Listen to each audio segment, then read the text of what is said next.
दुनिया के राजा महाराजा आए प्रकाऊ में 100 गुण। जब 100 गुण नाय नहीं करे सब राजा महाराजा आए कि चले गए सजन। अब एक सखोदा आया बाप काम जाइयो अपने पैनी करी रुपया चल दो खोद खोद के घास बहन भाइयों बेचता था। अपने लिए नहीं औरों के लिए भी खोदता था पूरे दिन। काऊ ने कह दी बोले ब्याह करेगा? बोले हाँ। बोले राजकुमारी की शर्त है? कहा? बोले 100 गुण। बोले तो राजकुमारी मेरी है समझो। और सजनो चल दो न माने मुंह धोयो पैर धोए ना ऐसे ही जा रहा रुपया ले चादरा पहने अपने पहुंचो। राजकुमारी बोली भाई तू क्या करवे आयो? बोले ब्याह करवे आयो। क्या करवे आयो? बोले मोहे धोया तो ब्याह करवे आयो तो भी बुढ़ा है। बोले तुझे बता तो कितने चाहिए? बोले 100। अब तक कितने मिले? बोले काम 90 काम 92। बोले मुंह में 98। बस धोया की कमी है। राजकुमारी बोली धोया मैं पूरे कर दूंगी है वो काम धूमधाम से बहन भाइयों। उसके साथ में विवाह हुआ। गरीब आदमी था राजा का रथ आया।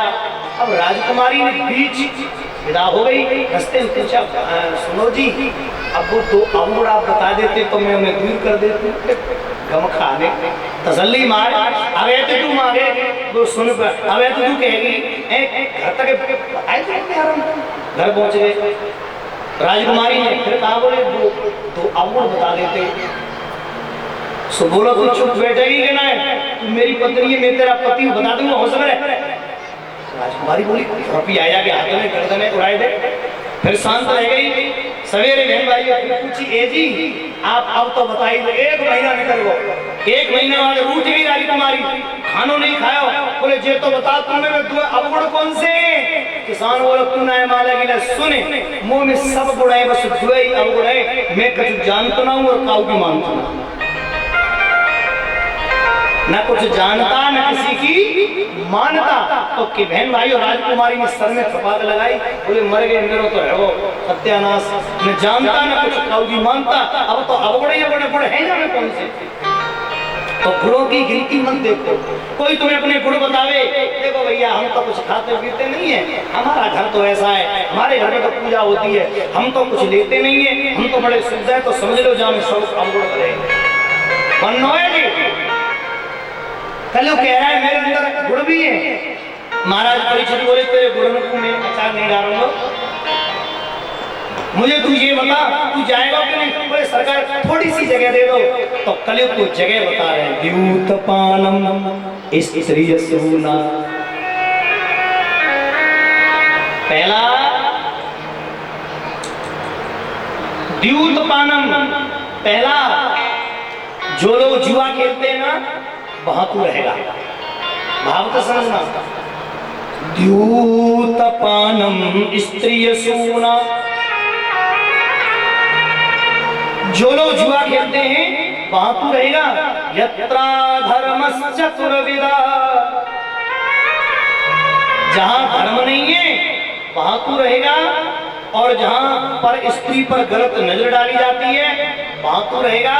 और दूसरे नंबर का सुने द्यूतम पानम। पानम माने जो लोग दारू पीते हैं ना वहां तू रहेगा। क्षमा करना भैया आप लोगों को ना कह रहा पर दारू वास्तव में बहुत बुरी चीज है। ये सच्चाई है। मैंने न जाने कितने प्रमाण देखे। 2 शराबी आ रहे थे। एक शराबी को फांसी है गई। फांसी में लगो डर के मारे बोलो भैया फांसी है रही है कोई उपाय है कोई सिरप है? बोले हाँ सिरप है। सुबह ने अपनी जेब में निकाल के दारू की बोतल को ढक्कन खोलो ले 2 घूंट पी ले। बोले जाते फांसी चली जाएगी। और सजनों बड़े सूखे से मौत शराबी बोलो तेरी कसम हमारे बाप दादा की जमीन चली गई हमारा बाप दादा चलो तेरी फांसी नहीं जाएगी। पी की तो देख जा दारू में इतने गुण है बाप दादा चले गए हमारे पी दारू। और सुनो ये सच्चाई है सुनो दारू पानम।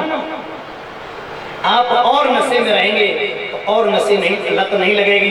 पर बारी दारू तेरा नशा करने के बाद आदमी और अवगुण करने पर उतारू हो जाता है। इसलिए दारू बहुत बुरी चीज है। एक शराबी डॉक्टर की दुकान पर गया। डॉक्टर साहब दांत में दर्द हो रहा है। बोले उखाड़ दो। बोले उखाड़ दो। उखड़वा ले बोले कोशिश करूंगा। बोले तू कुछ नशा करता है? बोले दारू पीता हूँ। डॉक्टर बोले पिलाए दो नशा में उखड़वा ले। तो डॉक्टर ने पौआ पिला कछुआ बोले कछुना है। दूसरा पिलाया कछुआ बोले बिल्कुल नहीं। तीसरा पिलाया कछु भयो, नेक नेक असर और ड्रेन करो भाई, हाँ असर है। जैसे ही चौथा पूरा पेट में कछु भाव, अब हो गया नशा पूरा। बोले पूरा, बोले अब खड़वाले बता तो पतो का बोलो, बोले अब माई के लाल में दम हो तो दांत छुड़ के दिखाई दे। तो बहन भाई ये दारू की करिश्मा है, इसमें बीपी बढ़ता है आदमी भाव तो बहुत सुंदर आनंद है, बड़े मन से श्रवण करेगा। जब ये चीजें बताई तो बोले कम है और बताओ। तो जहां कलह होती हो वहां रहना, धोखे से मुंह से निकल गया तू सोने में रहना। तो बहन भाइयों कलयुग 2 नंबर के सोने में रहता है, 1 नंबर में तो हिरण्यगर्भ भगवान रहते हैं, धातुनम अस्म कांचनम। मेहनत से कमाए सोने में परमात्मा स्वर्ण स्वरूप है परमात्मा का, और जो अनीति का सोना है उसमें वो कलयुग। महाराज परीक्षित जिस मुकुट को पहने थे वो मुकुट परीक्षित का नहीं था।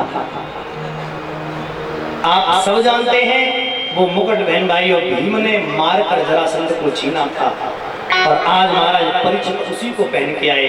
दुष्ट का मुकुट बुद्धि बिगड़ गई, और ऐसी बिगड़ी समीक नाम के महात्मा के गोले में मरा हुआ सर्प डाल दिया। उनके बेटे श्रृंगी ने श्राप दे दिया, श्राप देता हो रे यही सर्प तक्षक बनकर 7वें दिन तुम्हें डस लेगा। और जितने भक्तियां बैठे हैं सज्जनों कान खोल के सुन लेना, ये सच्चाई है,